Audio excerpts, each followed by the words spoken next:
I like you, but I don't like it whenever you schedule the meeting post 6 p.m. அது ஒரு மாதிரி அந்த மெயில பார்த்தாலே அப்படி இருக்கும். பட் ஆஃபீஸ்க்கும் என் வீடுக்கும் ஒரு 1 கிலோமீட்டர் டிஸ்டன்ஸ் தான் இருக்கும். பட் நான் 1 மினிட் லேட்டாக வந்தாலும் ஒரு 100 கேள்வி கேட்பாரு. அது கொஞ்சம் கஷ்டமாக தான் இருக்கு.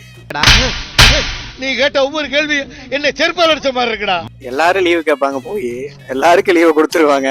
நான் மட்டும் லீவு கேட்க போனா மட்டும் நீ என்ன அப்படி வேலை செஞ்ச உனக்கு லீவ் வேற கொடுக்கணுமான்னு கேட்பாங்க. I was cornered. I was helpless.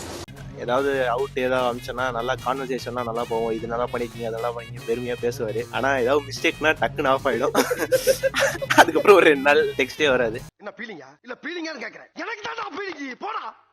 Video edit எல்லாம் முடிச்சு அவுட் காமிப்பேன். ஏதாவது ஒரு சின்ன மிஸ்டேக் ஒன்று இருக்கும். ஆனா வந்துட்டு ஒரு வருஷத்துக்கு முன்னாடி ஒரு மாசத்துக்கு முன்னாடி பண்ண மிஸ்டேக்லாம் வந்துட்டு அப்போ ஒரு பாயிண்ட் எடுத்து வைப்பாரு. This is an unwanted statement irrelevant to the current situation. நானே நல்ல சேரா பார்த்து வச்சிருப்பேன் எனக்குன்னு உட்கார்றதுக்கு. ஸோ எதையாவது ஒரு நாள் நான் லேட்டா வரும்போது அந்த சேர்ல கரெக்டா அவர் உட்காந்துருப்பாரு வந்து. No words. Crying is only coming. என்கிட்டே விட்டாவே நானே அவுட் ஒழுங்கா குத்துருவேன். முடிச்சிட்டேன்னு கேட்டு எனக்கு முடிக்காம பண்றாரு. ஆபீஸ்க்கு காலைல 9 மணிக்கு கரெக்டா வர சொல்லிட்டு அவர் மட்டும் 11 மணிக்கு ஜாலியா வருவாரு. அதை பார்த்து வயித்தெரிச்சல் போடுவேன். ஏன் சார் அழுகுறீங்க? சார் சவுண்ட் வரலையே சார். எல்லாரும் என்ன ஏமாத்துறாங்க.